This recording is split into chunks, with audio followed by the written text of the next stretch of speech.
This is Real News Media TV, coverage you can trust. Please like, share, subscribe, and hit the notification bell. Select all for daily news updates. Good afternoon, my Real News Media TV family. Welcome back to the channel for another news update for May 1, 2023. And in the news this afternoon, argument over blocked lane turns violent in Seaview.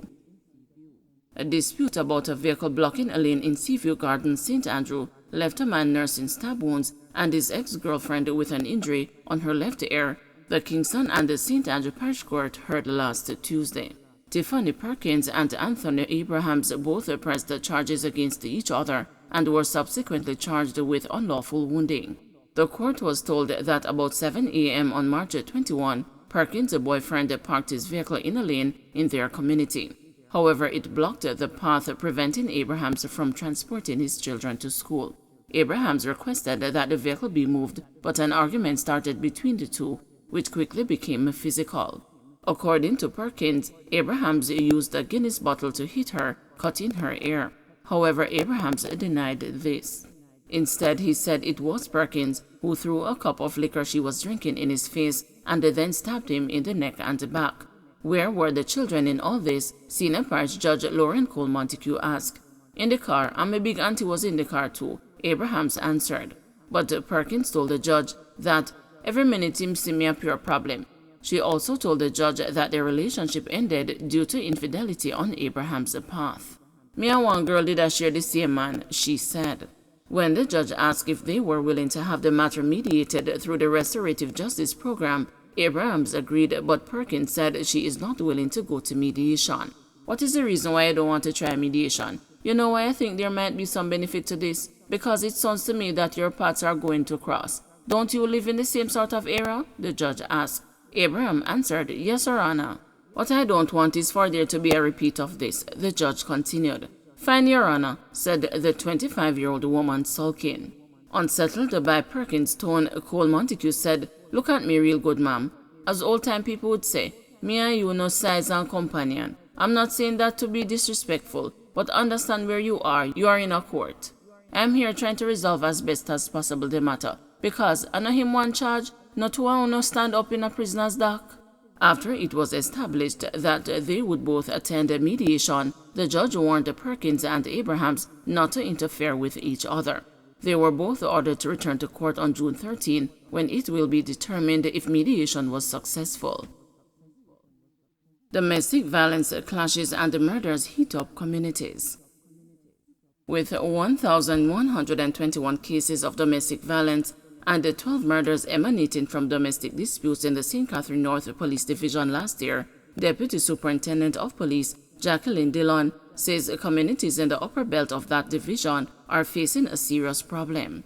St. Catherine North in the upper belt, Linstead, Yorton, that upper area is where we have the greatest problems, where St. Catherine North is concerned, and one would think it would be in the greater Spanish Town area, but it's not. It's actually the Linstead belt up in that area that is having a number of issues, Dillon, who heads the Police Domestic Violence Intervention Centers, told the news recently. According to Dillon, the feuding in those communities extended beyond the partners, embroiling other family members. One thing I do know for a fact is that those divisions that have high numbers of domestic violence also have high numbers of homicides out of domestic violence and serious injuries. Many times they escalate. Some of them don't even come to the hands of the police before people die or are seriously injured. Sometimes it is after the incident that the police even know of the situation. So again, it goes back to reporting by not only victims of domestic violence, but their family members and the community, said Dillon. The latest is the 78-year-old man who killed his 72-year-old wife recently in Bog Walk. A number of intimate partner violence cases ends in deaths, but it is also not just intimate partner violence, it's also family violence. Violence among siblings, mother and the child, father and the child, cousins, relatives. And in some of these instances, it's over dead left properties. People die leaving lands, and it starts out in that way, and people want to take control, added Dillon. As such, she said the police are trying the best way possible to intervene. So St. Catherine North has a problem, a serious problem.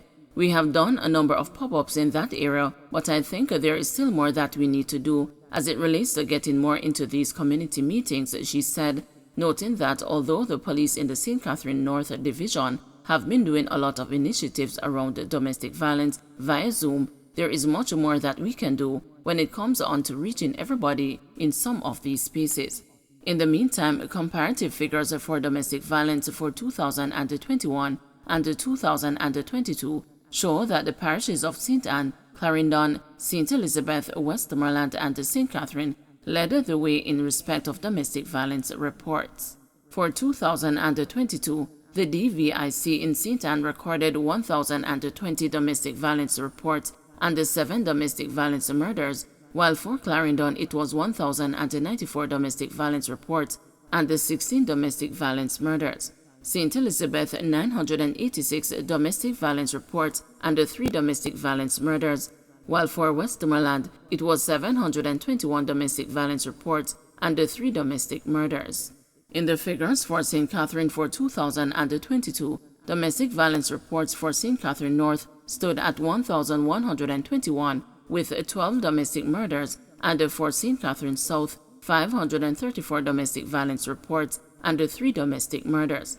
In 2021, for St. Catherine North, there were 1,642 domestic violence reports and 16 domestic murders, while for St. Catherine South, there were 881 reports and 9 domestic murders.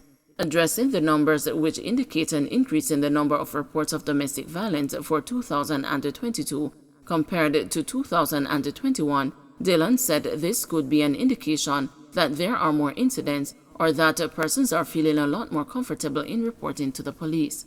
In noting the high reporting numbers in rural areas, Dillon said this belied popular opinion. Many persons would have thought that Kingston and St. Andrew would have been a high number, and it is truly not. Maybe because there is underreporting again, people still don't want their business out there in the public like that. When you go into rural communities, people are more willing to talk in the country, said Dillon. When you come into Kingston and St. Andrew and some of the other parishes, you find that people are not willing to talk about domestic violence, again because of stigma, and again because we are very private, and we believe that whatever happens in our household should remain there, Dillon added. There were 8,746 domestic violence cases reported across the island last year. A total of 1,324 cases were referred to the DVICs compared to 1,145 in 2021. In 2022, DVICs island-wide recorded 1,720 intimate partner violence cases and 924 family violence cases, with more than 650 reports made by children. Males are also reporting to the DVICs. Despite societal norms that question the manhood of abused men, some 743 between January and October 2022, but cases reported by females continue to outstrip the males nearly 3 to 1 and stood at 2,201 by October 2022. Don't forget to like, share, subscribe, and hit the notification bell. Select all for daily news updates.